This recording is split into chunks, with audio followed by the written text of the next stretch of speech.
Kaunti ya Marsabit. Kutokana na kiangazi kirefu kilichowanyima mvua ya kutosha ufugaji katika sehemu hiyo, mashirika ya kijamii yakisaidiwa na serikali kuu na ile ya kaunti ya Marsabit wanaendelea kusambaza vyakula vya msaada kwa wenyeji katika maeneo hayo. Ali Manzu alizuru sehemu ambazo zimeathirika zaidi na ukame na kutuandalia taarifa ifuatayo.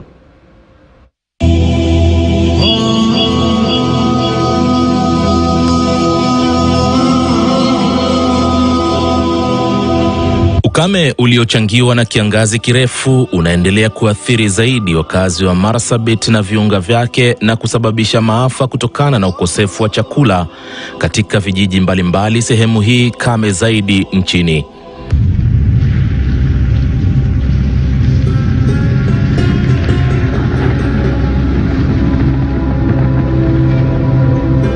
Marsabit ni mojawapo ya kaunti 23 nchini Kenya ambazo zinakabiliana na kiangazi kirefu kinachoathiri wengi katika nchi zilizoko pembezoni mwa bara la Afrika baada ya kukosa mvua ya kutosha kwa kipindi cha miaka mitatu sasa.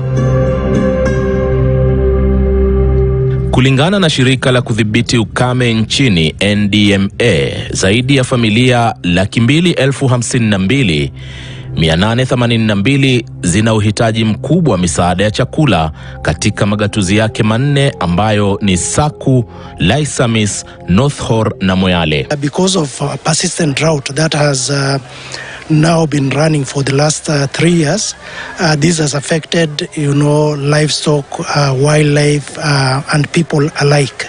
This being pastoralist, the rains are much small, and they will not extend to where even to the even grasslands where their livestock are reared. With our projections, we are seeing that it's about almost 300,000 people are in dire need of humanitarian assistance from the 252,882,000. We've lost about 300 sheep and goats.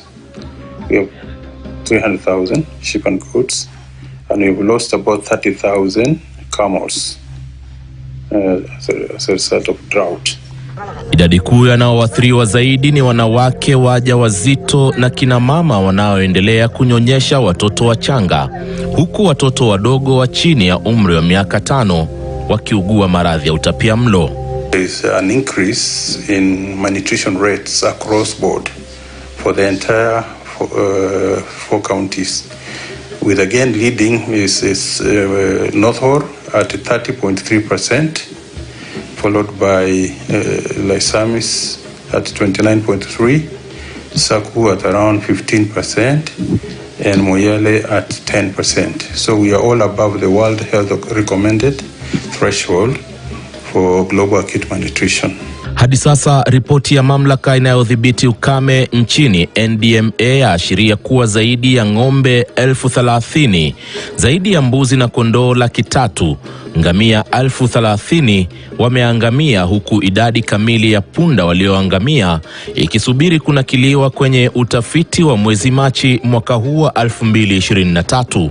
Because of this drought, we have had conflicts over resources, and it is actually impacted hugely in terms of mobility for pastoralists, for them to access pasture and water wherever it is available in areas around Eledimito, Elebor and Forole, around Dukana, and now Sibiloi, where you were in the peace meeting. That is the only areas that pastoralists could access, pasture and water. One of the issues that really triggered, this meeting to happen this time is because of the looming drought. We've been having this drought for the last 4 years. Unfortunately, both communities have lost, quite a number of livestock. Over 70% of the livestock have perished in this region, and livestock that forms, the mainstay of these communities. Katika manyata mbalimbali hapa Marsabit, hali ni mbaya zaidi kiasi cha kuathiri binadamu, huku kukiwa na taarifa za vifo vilivyotokana na baa la njaa, ingawa serikali haijathibitisha haya. In North area, we've lost close to 10 people due to hunger and starvation. So basically, it's not an exaggeration, it's a reality on the ground. People have lost their entire livelihood. Ni kusikia tu, tumesikia kwa social media na watu wakilia. Na kwa hivyo, whether we say it is there or not, njaa inaumiza watu. The truth of the matter is, people are starving, wanyama wamekufa, umaskini imeongezeka sana. Huku msimu wa mvua wa mwaka 2022 pia ukikosa kufidia misimu iliyopita, wenyeji kaunti ya Marsabit wanaendelea kukabiliwa na ukosefu wa nyasi na maji kwa mifugo na hata chakula cha kutosha kwa binadamu. Hali inayowafanya wasomi, wataalam na kutoka jamii za Marsabit kuweka vichwa vyao chini ili kusaidia hali. Tayari kupitia jitihada za baadhi yao, wameweza kuishinikiza serikali na mashirika yasiyokuwa ya kiserikali kuingilia kati na kusaidia na misaada ya vyakula.